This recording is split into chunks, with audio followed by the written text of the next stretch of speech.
It was 6 a.m. on a Tuesday. It was 40 degrees outside. My roommate Ashley was sleeping on the couch. She woke up shivering. She felt the cold breeze hitting her face. She sat up and looked at the entryway. The front door was gone. Completely missing. Just an empty frame leading to the street. "Where is the door?" she screamed. I walked in from the garage holding a screwdriver. "Good morning, Ashley," I smiled. "I decided the door needs repairs. It was squeaking. I'm going to sand it down. It might take a few days." She wrapped a blanket around herself. "You can't do this," she yelled. "It's freezing. Anyone can walk in." "I know," I said, "but since you don't pay rent, you can't really complain about the amenities, can ya?" Ashley was supposed to be my friend. She lost her job 6 months ago. She gave me a sob story. "I have nowhere to go, Ruby. I just need a place for a few weeks." I let her move into my spare room. No deposit, no lease, just a handshake. The first month was fine. She paid her share of the rent. But then she stopped looking for work. She started sleeping until noon. She ate my food. She used my expensive shampoo. When the second month came due, she gave me $0.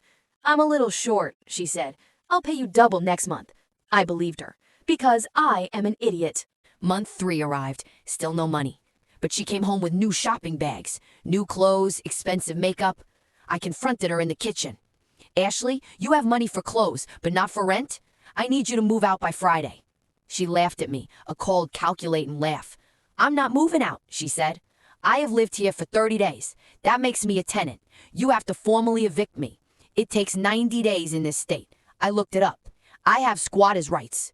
I was stunned. She had planned this. She knew the law better than I did. "So you're just gonna live here for free?" "Yup." She popped her gum. "Deal with it." I went to my room and called a lawyer. He confirmed the bad news. "She is right," he said. "If you kick her out, she can sue you. You have to file eviction papers. It will take 3 months. I hung up the phone furiously. I wasn't going to live with a parasite for 3 months. I opened my homeowner's manual. I read the local housing codes. I was looking for anything. Then I found it. Section 8, Landlord Maintenance.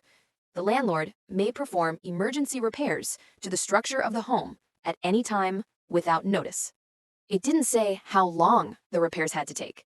It didn't say the house had to be comfortable. It just said I had the right to fix my house. I looked at the front door. It did have a scratch on it.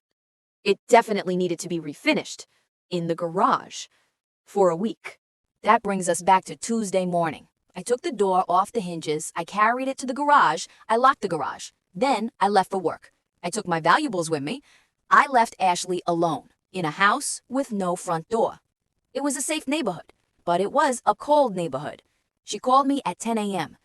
"Ruby, put the door back. I'm freezing. A cat just walked into the living room." "I'm sorry, Ashley," I said calmly. "The varnish needs to dry. Safety first. Maybe you should go somewhere warmer." She threatened to call the police. "Go ahead," I said.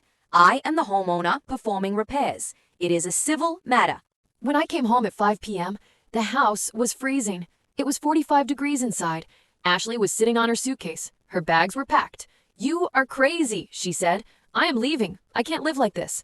"Oh, leaving so soon?" I asked. "What about your 90 days? What about your rights?" She stormed out past the empty doorframe. She called her boyfriend to pick her up.